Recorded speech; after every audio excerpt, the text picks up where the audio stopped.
आदरणीय व्यक्तित्व हाम्रो वासुदेव लम्साल सरले बुवाको त्यो कीर्तिलाई जीवन्त राख्नका लागि यो आज पुस्तक विमोचन कार्यक्रम राख्नुभएको रहेछ। यहाँ पशुपतिनाथको दर्शन गर्न आउने क्रममा मलाई यो अवसर प्राप्त भयो। यो अवसर जुटाइदिनु हुने हाम्रो आदरणीय जोन चेयरपर्सन कृष्ण ढकाल सरलाई म आभार व्यक्त गर्न चाहन्छु। हाम्रा सबै लाइन्सका साथीहरू यहाँ हुनुहुन्छ, उता कुरिरहनु पनि भएको छ। म यो यहाँ रहनुभएका आदरणीय व्यक्तित्व जसले यो शिक्षा र हाम्रो समुदायका लागि योगदान गर्नुभयो, उहाँहरूप्रति म आभार व्यक्त गर्न चाहन्छु। हजुरहरू सबैप्रति म यहाँ नमस्कार टक्राउन चाहन्छु। हामी लायन्सबाट पनि समुदायकै सेवा गर्नका लागि लायन्स क्लबमा आबद्ध हुन्छौँ।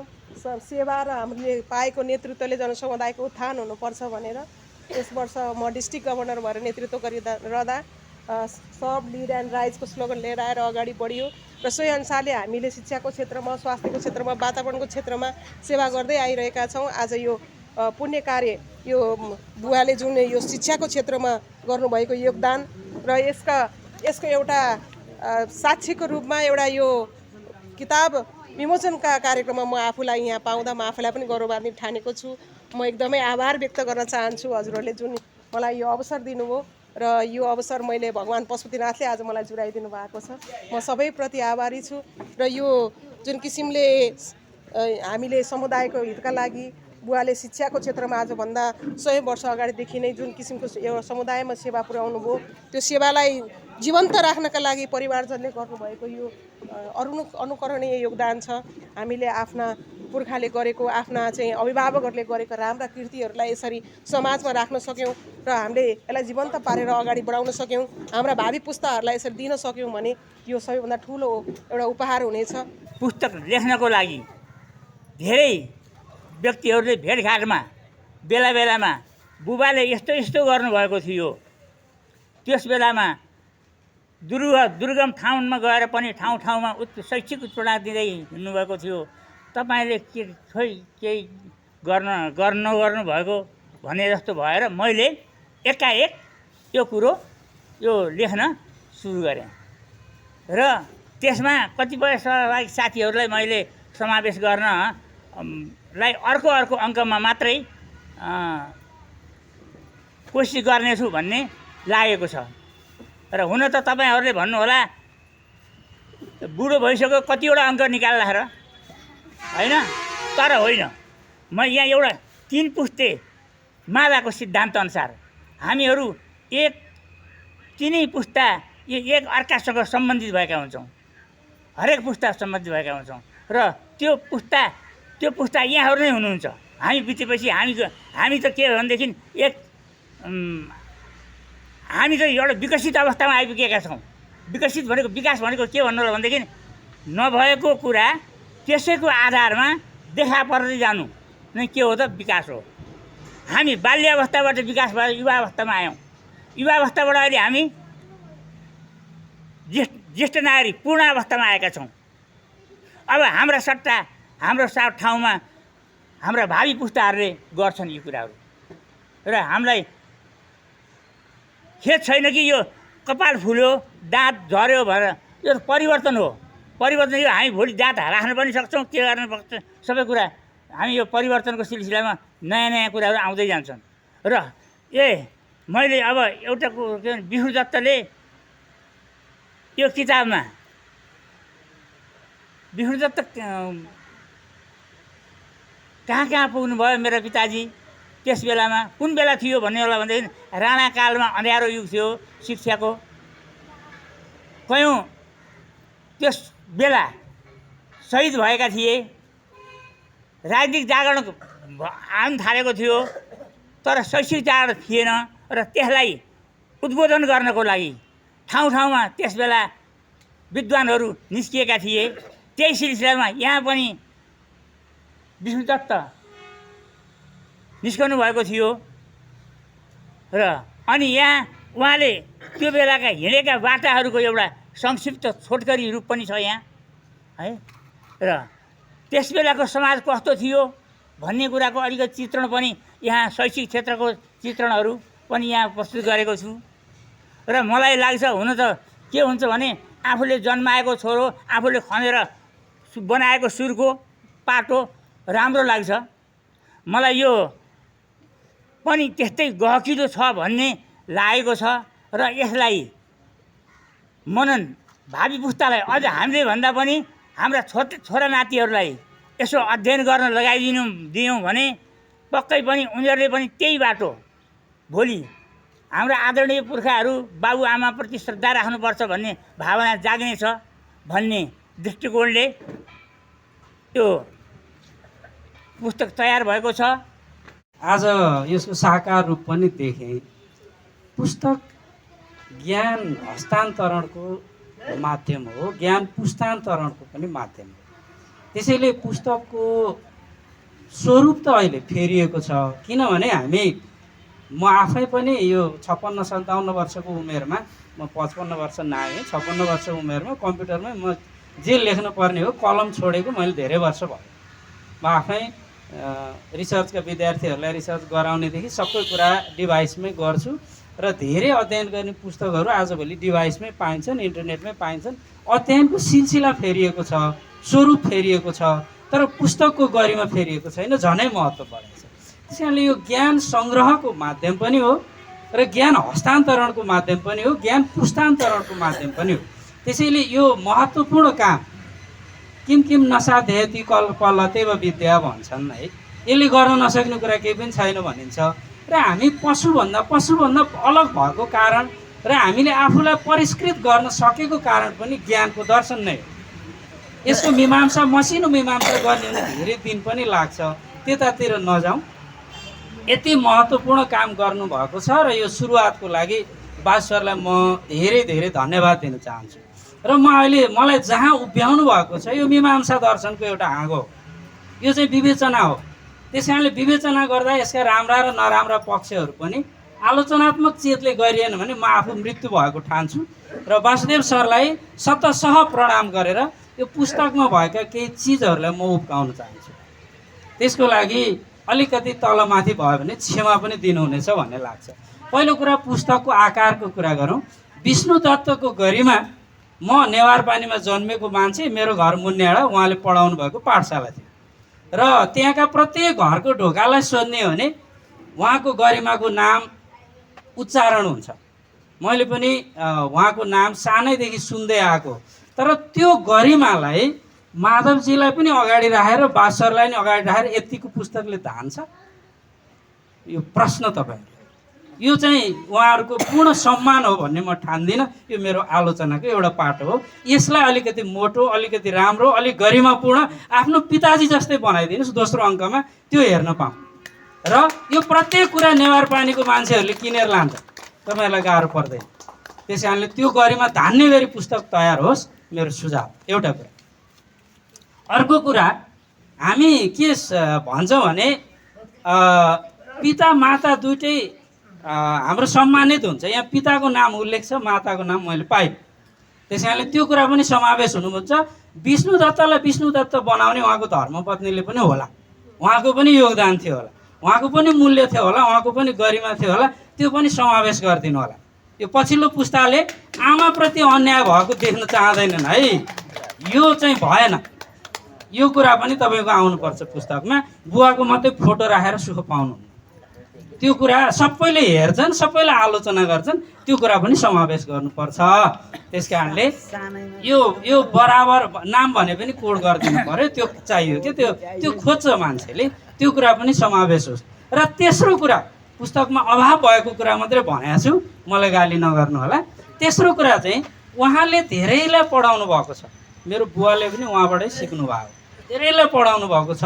उहाँलाई कसरी चिन्छन् त उहाँका शिष्यहरूले, माथि पुगेकाहरूले। यो पुस्तक प्रकाशन गर्न तपाईँलाई भारी पनि पर्दैन क्या, सबैले सहयोग गरिदिन्छन्। अलि मोटो त्यहाँ फोटोमा देखा जस्तै अलि सङ्ग्रहणीय, अरू अलि अनुसन्धेय बनाएर त्यो पुस्तकलाई गरौँ। हामीले पनि के गर्नुपर्छ र जीवनीको शैलीमा पनि आओस् क्या। यसलाई सुरुमा लेख्दा सबै कुरा पहिला 3-4वटा खण्डहरू बनाइदिउँ। पहिलो खण्डमा विष्णुदत्तको सानैदेखि जन्मदेखि उहाँले अध्ययन गर्नुभएको, कहाँ गएर पढ्नुभयो, उहाँको गुरुहरू को हुनुहुन्थ्यो होला होइन, अनि उहाँको वंशावलीको कुरा पनि चाहिन्छ क्या। यहाँ त छोराछोरी, तपाईँका छोराछोरी सबैको चाहिन्छ क्या। विष्णुदत्तको सन्तान को भन्दा सबैले चिन्नुहोस् न। त्यसरी यो वंशावली पनि पछिल्लो पृष्ठमा, यो एनेक्स खण्डमा वंशावली पनि रहने गरी उहाँका छोराछोरीहरूका पनि विवरणहरू आयो भने ए मेरो गुरुपुत्र हुनुहुँदो रहेछ होइन, मेरो गुरुको नाति हुनुहुँदो रहेछ, सबैले यो अमेरिकामा बस्नेले पनि थाहा पाउँछ यो कुरा। त्यस कारणले वंशावली खण्ड पनि आओस्। पहिला उहाँको जीवनी, उहाँको वैवाहिक अवस्था होइन, उहाँको पारिवारिक अवस्था, उहाँले योगदान गर्नुभएको अवस्था एउटा खण्ड रहोस्। त्यसपछि उहाँलाई कसले कसरी चिन्नुभयो, 10जना मान्छेको एकवटा लेख राखिदिनु भने 10वटा आर्टिकल बन्छ। उहाँलाई कसरी चिन्नुभयो, कसरी उहाँले पढाउनु भयो, त्यो सबै कुरालाई राखेर त्यो गरिमापूर्ण एउटा पुस्तक तयार गरौँ। त्यसको यो पहिलो चन्चु प्रवेश, मुसल्लह प्रवेश भन्छन्, यो चन्चु प्रवेश गर्नुभएको छ, यो राम्रो कुरा हो। तर यसलाई परिमार्जित, परिष्कृत, यसको चाहिँ यो सम्पादनका ढाँचाले पनि यसको अलिकति भएन। शीर्षक यति राम्रो छ, शिक्षा र समताका सारथी। शिक्षाको पाठहरू केही आएका छन्, समताका लागि पनि उहाँले गर्नुभएका कुर्बानीहरू, त्यागहरू उल्लेख भइदियो भने अलिकति राम्रो हुन्छ। उहाँले दलितहरू बस्तीमा नि गएर शिक्षा दिनुभयो भन्ने छ। एकजना राम्रो उहाँले शिक्षा दिनमा दलितलाई लेखिदिनु पायो भए उहाँलाई कति स्तुत्य कति हुन्थ्यो। उसले लेखिदियो भने कसरी चिन्नुभयो त, उसले लेखिदियो भने राम्रै भयो। त्यस कारणले यो उहाँलाई कसरी चिनेको छ, कसले कसरी चिनेको छ, धादिङको भूमिले कसरी सम्झिने, उहाँका केही लेखनका कृतिहरू पनि छन् कि होइन, उहाँका पाण्डुलिपिहरू पनि छन् कि, ती सबै कुरा खोजेर अहिले त हेर्नुहोस् पृथ्वीनारायण शाह हिँडे बाटो भनेर मान्छेले प्रत्येक वर्ष त्यो बाटो हिँडिरहेछन् है, पदसाप खोजिरहेछन्। बिपी हिँडे बाटो भनेर हिँडिरहेछन्। पुष्पलाल बगैँचा भनेर कहाँ पुष्पलाल पुगेको थियो कि थिएनन् थाहा छैन होइन, तर उहाँ गएर बगैँचा बनाइरहेछ। यो त गरिमाको कुरा हो नि त, हाम्रो इतिहास हो। र पछिल्लो पुस्ताले त्यो इतिहास कसरी सम्झिन्छ त, यो मार्गदर्शन पनि एकदम महत्त्वपूर्ण काम गर्नुभएको छ, एकदम महत्त्वपूर्ण काम हो यो। हामीले हाम्रा पुर्खालाई, अब उहाँको नाति पनाति पुस्ता आइसके होइन, अब लगभग आज उहाँ जन्मिनु भएको पनि अहिलेको यहाँको हिसाबले हेर्दा 114 वर्ष भयो। 114 वर्ष पछाडि हामीले हाम्रा पुस्तालाई फर्काउन सक्छौँ। यो पुस्तक पढ्दाखेरि कस्तो थियो त अवस्था, शिक्षा लिन के गर्नु पर्थ्यो, विद्यार्थी कतिजना हुन्थे, कसरी वार्षिक शिक्षा पद्धति हुन्थ्यो, कक्षा स्तरोन्नति कसरी गरिन्थ्यो होइन, पढाइको माध्यम कस्तो, यी सबै कुराको साक्षी, जीवित साक्षीहरू तपाईँहरू सबै हुनुहुन्छ। उहाँले पढाउनु भएको धेरैजना हुनु होला यहाँ। उहाँले पनि एउटा सानो पुस्तिका बनाएर मबाट लिएर जानुभएको थियो, बाबु यो छाप्नु पऱ्यो भनेर। उहाँ विष्णुदत्तकै नाम उल्लेख गर्नुभएको छ, म उहाँ कहाँ गएर पढेँ हो बाबु भन्नुभएको। भनेपछि यति साना साना साना कुरामा गएर हामीले के लाउन सक्यौँ भने वास्तवमा त्यो एउटा जीवित इतिहासको निर्माण हुन्छ। त्यो इतिहास निर्माण गर्ने क्रमलाई हामीले अलिक गरिमा दिउँ, अलिक महत्त्व दिउँ, अलिकति त्यसलाई समय खर्च्यौँ भने वास्तवमा एउटा राम्रो सान्दर्भिक कृतिको निर्माण हुनेछ। उहाँको त्यो कृति, यो कृतिले गर्दा अरूलाई पनि त्यो इतिहास निर्माण गर्न प्रेरणा, उत्प्रेरणा प्राप्त होस्, ऊर्जा प्राप्त होस्। र सबैभन्दा ठुलो खेती अक्षरहरूको खेती हो। यो अक्षरहरूको खेती, यो अक्षरहरूको गोडमेल, यो अक्षरहरूले दिने पोषण, मस्तिष्कलाई दिने पोषणको निर्माण गर्नुभएकोमा वासुदेव सरलाई म पुनः बधाई दिन्छु, शुभकामना दिन्छु, सफलताको पनि कामना गर्छु। र छिट्टै यसलाई चाहिँ अर्को भर्सनको रूपमा राम्रो, अझ राम्रो बनाएर, अझ गरिमापूर्ण बनाएर मैले धादिङ रिसर्च सेन्टरको रूपमा एउटा पुस्तकालय धादिङका सन्दर्भमा जे लेखिएका छन् ती सबै कुराहरू चाहिँ एकीकृत गरेर सङ्ग्रह गरिरहेको छु। यो पनि मेरो त्यो रिसर्च सेन्टरमा सङ्ग्रहित हुनेछ र यसको अर्को भर्सन छिट्टै पक्कै पनि देख्न पाइनेछ। र यो यति महत्त्वपूर्ण काम गर्नुभएकोमा तपाईँहरू जो संलग्न हुनुहुन्छ तपाईँहरूलाई पुनः बधाई दिँदै अझै यसको गरिमा बढाउनको लागि अझै मेहनत र परिष्करण गरेको सुन्न देख्न पाइयोस्, यही नै शुभेच्छाका शब्द पुष्पहरू समर्पण गर्दै म आफूलाई मैजारो गर्न चाहन्छु, पूर्णविराम दिन चाहन्छु। धन्यवाद। सम्पूर्ण मुख्यते वर्गै नामलिङ्गानुशासनम। यो अब अमरकोशले सबैको नाउँ जान्दछ भन्ने, अनि पाठ पनि दिनुहुन्थ्यो, पाठ पनि गयो त्यहाँबाट केही न केही अलिकति म टाठो भएँ। यही सत्यनारायण पूजा त गराउन सक्छु क्यारे जस्तो पनि आयो। ल गुरु के गर्ने हो अब त होइन, म त वहाँ लोतर खोलातिर सरो भएँ। त जान्थ्यो जाँदैनस्, गुरुको पछि लाएर जानै पर्यो, जान्छु भने। अनि खनावासबाट तिनै पुस्तकहरू बोकेर म उसमा लोतर खोलापट्टि लागेँ सँगै। उहाँले भात पकाएर खुवाउने, आफू खाने, पढ्ने, आनन्द भयो।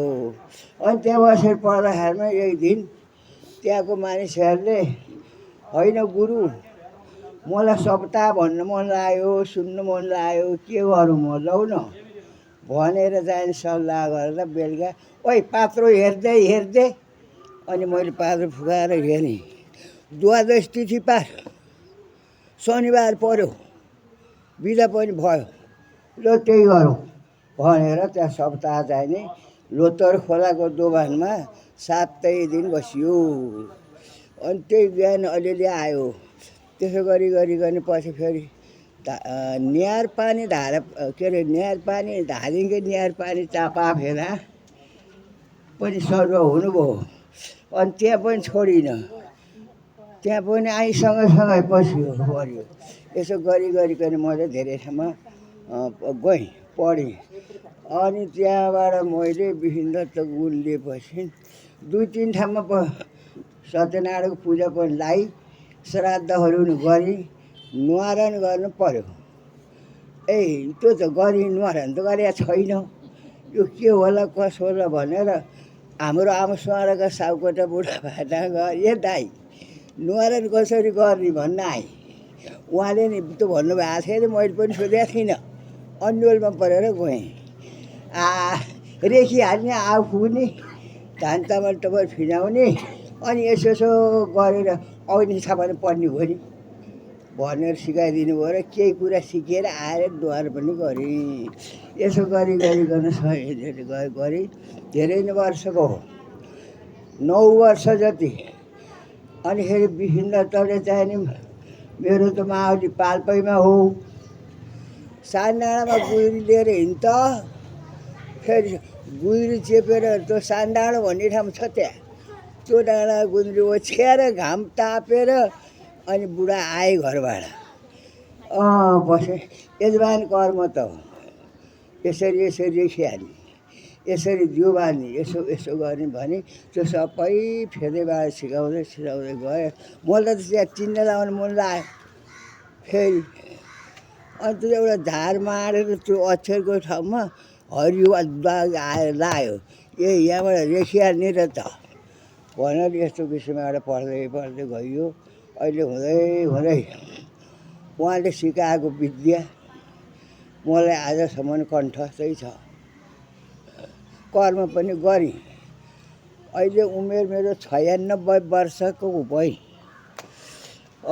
उनले जति जे सिकाएको कुरा मैले जिल्ला प्रशासनदेखि लिएर 52वटा अफिसको पूर्वेज काम पनि गर्छु। कोही त पण्डितै रहेछ, फेरि सिडिओ पनि पण्डित, डेसी पनि पण्डित, दुनवटा नि हाक्यो भने त पण्डित पो छ। सङ्कल्प भन्न अलिकति आउँदैन, अलिअलि त आउँछ हजुर। लौ भनिहाल्नुहोस् त, हरि ओम तत्सत ओम विष्णु थालेँ।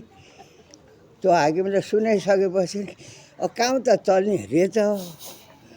फाल्यो हुनु पऱ्यो भने यत्रीको अब अफिसहरू बिग्रिन्छन्, ल भएन भनेर ल भइगयो तपाईँलाई चाहिँ नि 1500 रुपियाँ तलब खानु भयो तलबमा तोकिएँ तलबमा लौ ल तलबमा तोकिएँ तलब 1500 रुपियाँ खाएर चाहिँ नि 62 वर्ष घुमेँ त्यही अफिसमा अहिलेसम्म यथावत छु पछि त हुँदै हुँदै जाँदा